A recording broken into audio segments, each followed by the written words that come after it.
ito nga, ito yung bag niya, Unity. Yung laman niya is probe lang. Ito lang laman niya, yung test probe. Pero alam ko meron to siyang mga accessories sa loob na nito.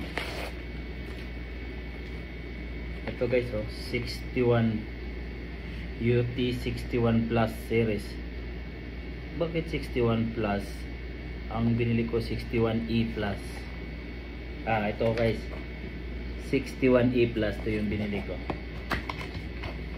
Dalawang bag pala guys. Lagay niya.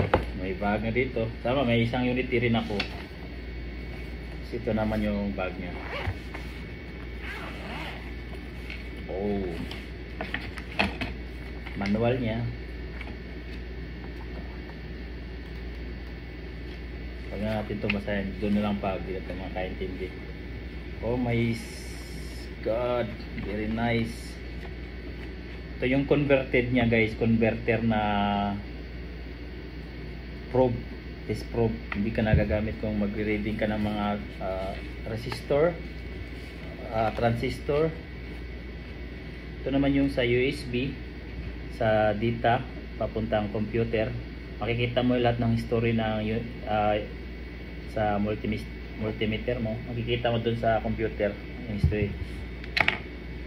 Check natin ito mamaya. May presyo, dalawang bag. Oh, masulit yung ano niya. Yung test probe niya guys, solid, maganda. Naka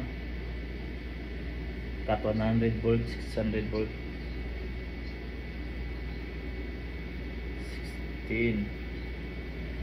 Tapos just tingin ko wala pang battery to. Si Unity hindi nagbibigay ng battery. Hindi natin matesting to guys. Sa shop pa talaga siya matesting. Unity, baka naman makailan na ako sa'yo. So, ito yung item natin. So, grabe ka premium guys. Ganda yung gilid niya. Yung dito niya.